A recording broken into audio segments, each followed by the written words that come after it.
Thousands and thousands of years ago, there was a time when the space occupied by the universe was vacant. The moon, the sun, the stars, and the earth were conspicuous by their absence.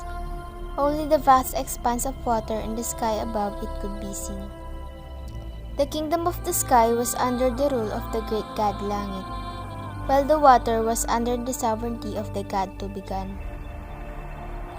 Langit had a daughter called Dagat, the sea, who became the wife of Paros, the wind, who was the son of Tubigan. 4 children were born to Dagat and Paros, 3 of whom were boys called Daga, Aldaw, and Bulan, and 1 girl called Bitoon. Daga, a strong man, possessed a body of rock. Aldaw, a jolly fellow, had a body of gold. Bulan, a copper-made man, was a weakling, while the beautiful Bitoon was made of pure silver. After the death of their father Paros, Daga, being the eldest son, succeeded in control of the winds. Soon after, Dagat, the mother, died, leaving her children under the care of the grandparents, Langit and Tubigan. After assuming control of the winds, Daga became arrogant and ambitious, desiring to gain more power, so he induced his younger brothers to attack the kingdom of Langit. At first, they refused. At Daga's anger, Bulan and Aldaw were constrained to join him in his plot.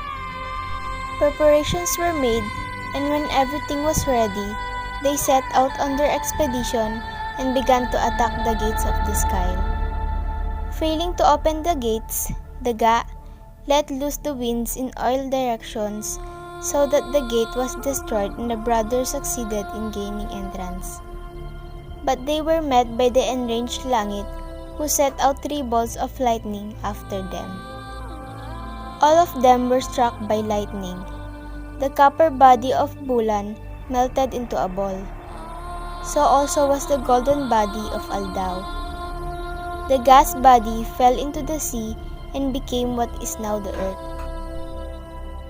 Their sister Bitoon, on discovering the absence of her brothers, went out to look for them. But upon meeting the enraged god Langit, Bitoon was also struck by another bolt of lightning, which broke her body into many pieces. Then Langit descended from the sky and called Tubigan and accused him of helping their grandsons in their attack on his kingdom.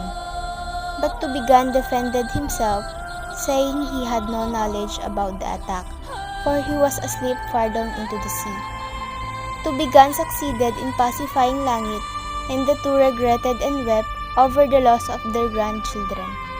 Since they could not revive them, they gave each body a light. The body of Bulan became the moon, Aldaw became the sun, and the beautiful Bitoon became the stars in the heaven. But to Daga, they did not give light, and his body gave rise to the land on earth. Tubigan then planted a seed which grew into a bamboo tree. From one of its branches came a man and a woman, who became the first parents of the human race. 2 children were born to them. One, called Maisog, invented a fish trap. One day, he caught such a very big and grotesque-looking whale that he thought it was a god. So he ordered his people to worship it. The people gathered around and began to pray. But no sooner they had begun, when gods from the sky appeared and commanded Maisog to throw the whale to the water and worship no one but the gods. But Maisog was not afraid and defied the gods. Langit, the king of the sky, struck Maisog with lightning and stunned him. Then he scattered the people over the earth as a punishment. In this way, the earth was peopled. Maisog's body was blackened by the lightning, and all his descendants are black.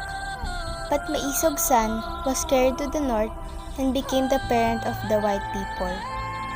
His other children were brought to the south, where the sun was hot and it scorched their bodies, so that all their people were brown of color. The other people were carried to the east, where they had to feed on clay due to scarcity of food. Because of this diet, their descendants were of yellow color. In this way, the earth came into being.